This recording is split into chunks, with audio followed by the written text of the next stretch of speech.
Cher Président, vous avez parlé de mon engagement dans la constitution d'une collection d'art contemporain, de notre engagement avec mon épouse. Un engagement fondamentalement partagé, ce n'était pas mon jardin secret, et auquel nous avons consacré beaucoup de temps, d'énergie, de conviction, de réflexion, de lecture, de voyage. C'est en fait une aventure de 20 ans, mais qui se prolonge encore depuis 20 autres années.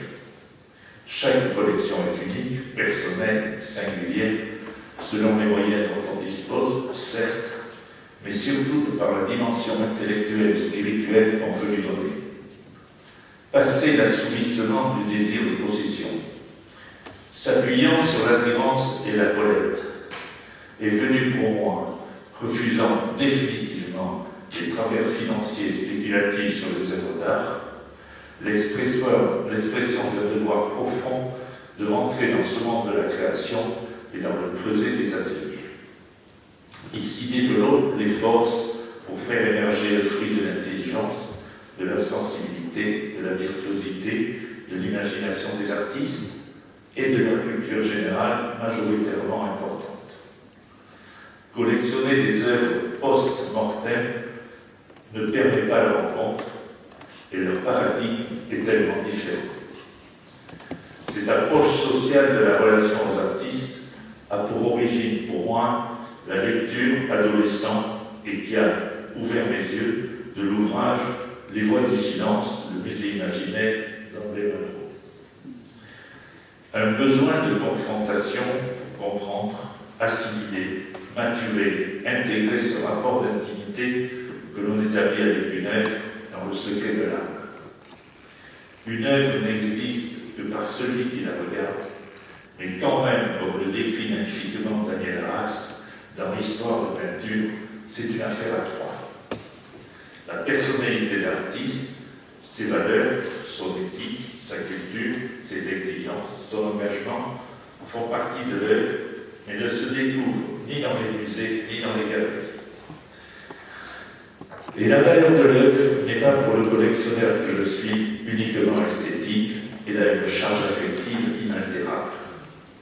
L'acte d'achat dans l'atelier, qui reste en mémoire, soutenu par l'image visuelle, est assorti de l'acte de mécénat qu'entoure l'acquisition purement virtuelle. Car nous avions pour elle, avec mon épouse, de ne pas acheter sans connaître l'artiste.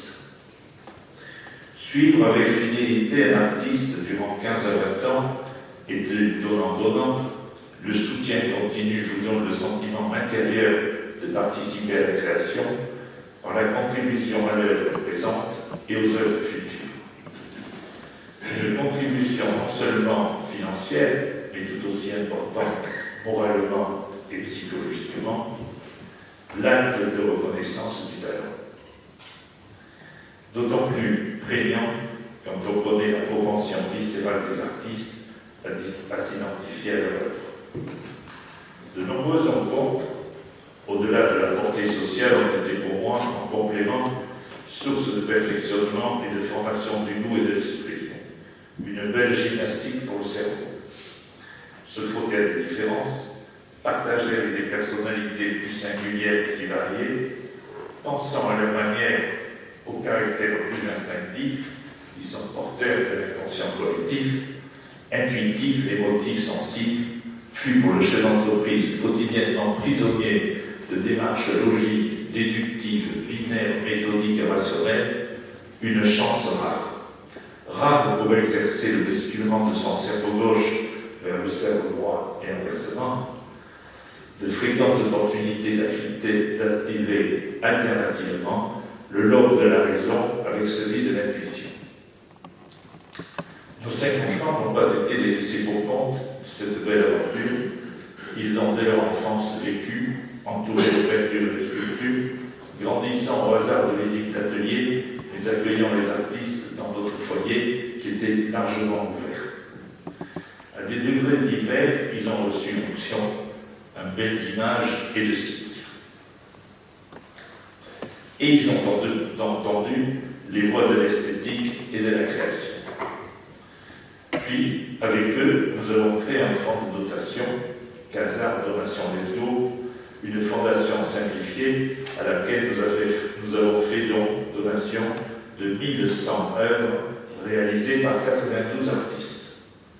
À ce titre, je vous proposerai, cher Président, si cela vous convient, d'organiser une visite privée pour les membres de notre Académie de l'exposition qu'organisera le Musée des Beaux-Arts de Pau et présentera une partie de la collection entre le 5 octobre et le 31 janvier prochain. Elle occupera tout le premier étage du musée.